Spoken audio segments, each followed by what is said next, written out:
Welcome back to Deepthi blogs. Good morning. మీరు అందరు ఎలా ఉన్నారు? నేనైతే చాలా బాగున్నాను. ఈరోజు శివరాత్రి కాబట్టి ఎర్లీ మార్నింగే లేసేసి స్నానం అయితే చేసి నేను లేసేవరకే మా మమ్మీ మొత్తం దేవుడి దగ్గర మొత్తం అలంకరించేసేసింది. నాకేం పని లేకుండా చేసేసింది. మా మమ్మీ చూడండి ఎంత చాలా బాగా అలంకరించిందో. ఇంత బాగా అయితే నాకైతే రాదు. నేను కూడా బాగానే చేశాను అనుకో. చాలా బాగా అలంకరించింది కదా. ఇలా అయితే నాకు చాలా ఇష్టం అసలుకి. ఈరోజు ఫాస్టింగ్ కాబట్టి మా చిన్నోడు ఫాస్టింగ్ కాదనుకోండి. వాడికి పాలల్లో బిస్కెట్లు వేసి పెడుతున్నా. మమ్మీ నువ్వు పెట్టకు నేను తింటా అంటున్నాడు.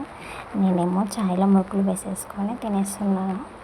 ఈరోజు నేను కూడా ఉందాం అనుకుంటున్నాను ఫాస్టింగ్. ఎలా ఉంటుందో ఏమో చూద్దాం.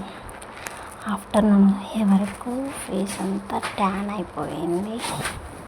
మార్నింగ్ అయితే పూజ అయిపోయాక నేను మా మమ్మీ అమ్మమ్మ వాళ్ళ ఇంటికి వెళ్ళి వచ్చేసరికి ఫేస్ అంతా ట్యాన్ అయిపోయింది. అందులో ఈ ఫాస్టింగ్ వద్దు అని ఆర్గ్యుమెంట్ చేశారు ఇంట్లో. అయినా వాళ్ళ మాట వినకుండా ఫాస్టింగ్ ఉంటున్నాను. ఒక పక్క ఆకలేసింది ఎందుకో కానీ. ఈలోపు మా మమ్మీ వంటలు కూడా ప్రిపేర్ చేసేస్తుంది. ఏంటంటే ఈరోజు స్పెషల్ మా ఇంట్లో బోనాలు. ప్రతి శివరాత్రి మేము ఇలా బోనాలు చేసుకుంటాము. అందులో రెసిపీస్ వచ్చేసి టమాటా, చిక్కుడుకాయ, వంకాయ, నెక్స్ట్ వచ్చేసి కందగడ్డలు, స్వీట్ పొటాటోస్. నెక్స్ట్ దీంట్లో రైస్లో కొంచెం పసుపు వేసి అన్నం వండేసుకోవాలి. నెక్స్ట్ పాయసం అనుకుంటాను. నాకు ఇంత ఇష్టమైన పాయసం, అయితే బాగా తింటాను పాయసం. నెక్స్ట్ వచ్చేసి రసం. వీటన్నిటిని తాలింపు వేయకపోతే అలానే వండేయాలి. సాయంత్రం పూజకు కూడా నేను నైటే మేము బయటికి వెళ్ళి తెచ్చేసుకున్నాము. ఈలోపు మా చిన్నోడు కూడా బయటికి వెళ్ళి వచ్చేసాడు. ఇటు వెళ్ళాడంటే ఈరోజు వాళ్ళ మేనత్తని చూడడానికి వెళ్ళాడు. మా మమ్మీ పూజ సామాన్లన్నీ క్లీన్ చేస్తుంది. నేను చేస్తా అంటే ముందుకు వెళ్తున్నాడు. మనం చేస్తుండే పిల్లలు మన దగ్గరికి వస్తే హ్యాపీనెస్ భలే ఉంటుంది కదా అసలుకి. నీళ్ళతో చూడు ఎంత చక్కగా ఆడుకుంటున్నాడు మా కన్నయ్య. మా మమ్మీ ఏమో వద్దు జరుగు అని అంటుంది. నేను ఆడతా నా వంక చూసి ఎలా సైకిల్ చేస్తున్నాడో. మా చిన్న ముఖం చూడు ఎలా పిక్కిపోయిందో ఇందులో తిరిగి వద్దు అంటే ఇక్కడే తిరుగుతాడు. ఈలోపు బోనాలకి మమ్మీ పసుపు అవి రాసి పూలమాలలు కూడా కుచ్చేసింది. మేము ఇది చేస్తుంటే మా చిన్నోడు చూడండి ఏం చేస్తున్నాడో. షాక్ అవ్వకండి, మొత్తం పిండి పూసేసుకున్నాడు. మేము ఇటు చేస్తుంటే అటు తిరిగి వాడు అది చేశాడు. అలా ఆడుతుంటే ఎంత క్యూట్గా ఉన్నాడు చూడండి నా కొడుకు. ఈలోపు మన బోనాలు కూడా రెడీ అయిపోయాయి. అలా దీపాలు పెట్టి చేసేసుకోవాలి. అన్నీ ప్రిపేర్ అయిపోయాయి. నేను కొబ్బరికాయ కొట్టకూడదు కదా, అందుకే మా మమ్మీ మా చిన్నోడితో కొట్టిద్దామని చాలా ట్రై చేస్తుంది. వాడేమో పట్టుకోవట్లే అసలుకి. లాస్ట్కి మా మమ్మీ కొట్టేస్తుంది అనుకున్నాను అనేసి. పట్టుకో అంటే అస్సలు పట్టుకోవట్లే, అస్సలు వదిలేస్తున్నాడు.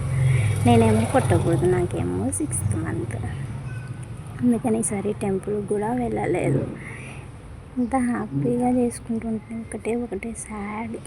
మా హస్బెండ్ లేడు. మాకు మ్యారేజ్ 3 yearsలో ఇది ఫస్ట్ టైం తన పక్కన లేకపోవడం. అదొక సాడ్ మూమెంట్ లాగా అనిపించింది. డే అంతా హ్యాపీగా ఉన్న తను లేడే అని కొంచెం చిన్న బాధ వేసింది.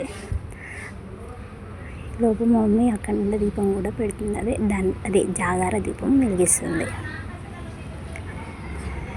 అలా కింద బియ్యం పోసుకొని వెలిగించుకుంటాం. మేమైతే ఇలా చేసేసుకుంటాం. మీరు ఎలా చేసుకుంటారో కామెంట్ చేయండి. ఇప్పుడు జాగార దీపం కూడా మా మమ్మీ వెలిగించింది. మా మమ్మీ అయితే పొద్దున్నుంచి అసలు ఏమీ తినలేదు. నేనైతే ఫ్రూట్స్, చాయ్ తాగా, పాలు తాగాను, అన్నీ అయిపోయినాయి. ఒక ఫుడ్ ఒకటే తినలేదు నేను. మా స్టైల్లో అయితే మేము ఇలా చేసుకుంటాము శివరాత్రి.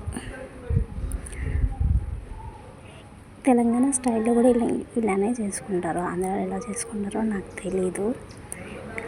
అలా ఒక ఇస్తరాకుని ఎలా చింపుకొని 5 వేసేసుకోవాలి. మనం చేసిన ప్రసాదాలన్నీ ఫస్ట్ దేవుడికి సమర్పించాలి.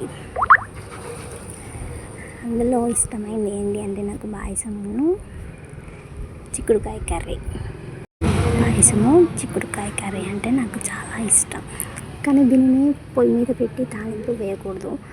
అన్నీ కలుపుకొని మనం స్టవ్ మీద పెట్టుకుంటే అదే అయిపోతుంది. నేనైతే ఇప్పుడు తినేసాను. నేను తినేదైతే మీకు చూపించలేదు, అంత ఆకలేసింది నాకు. రెసిపీస్ అయితే చాలా అంటే చాలా బాగున్నాయి అసలుకి. మా చిన్నవాడు కూడా తినేసాడు. మన వీడియో నచ్చినట్టయితే లైక్ చేసి, షేర్ చేసి, సబ్స్క్రైబ్ చేసుకోండి. బాయ్.